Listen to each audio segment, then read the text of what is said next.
Thank you. To the historic decision legalizing same-sex marriage in all 50 states. The ruling is sparking conversations in places of worship across central Indiana.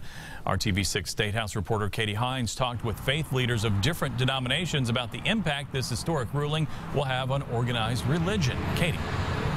Todd, Archbishop Joseph Tobin of the Roman Catholic Archdiocese here in the city of Indianapolis says it will take time to realize the full impact of the Supreme Court ruling.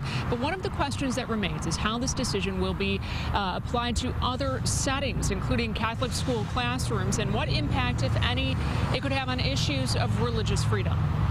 I think while people have a lot of respect, love, for gay people, the use of marriage or redefining marriage in that way, I think, has distressed people. In a candid conversation, Archbishop Joseph Tobin explains that in the eyes of Catholics, Friday's ruling reverses values held by the church for thousands of years.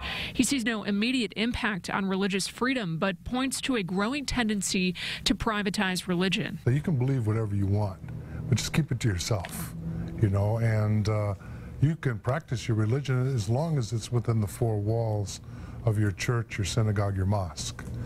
And that doesn't sit well with Christians, because Christians, and we're told by the one who saves us that you're light for the world and you're salt for the earth. Friday's ruling is the subject of homilies, sermons, and conversations in places of worship across the country. For a lot of churches, this can be a boon because it is a moral discussion, and the church should have a voice in morality. The Presbyterian Church recently expanded its definition of marriage to include a commitment between two people.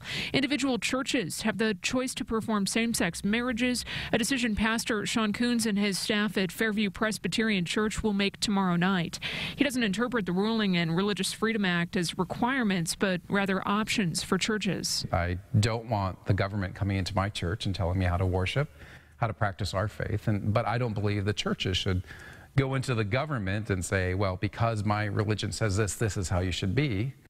And once Archbishop Tobin says that the full impact of the ruling is realized, he says he thinks there will be an opportunity to ensure the rights of all people are respected, including the rights of religious people to practice their faith. Reporting live tonight, Katie Hines, RTV6. Katie, thank you. By the way, not all states are abiding by the Supreme Court's ruling. Texas is telling government employees they don't have to issue marriage licenses if it violates their religious beliefs.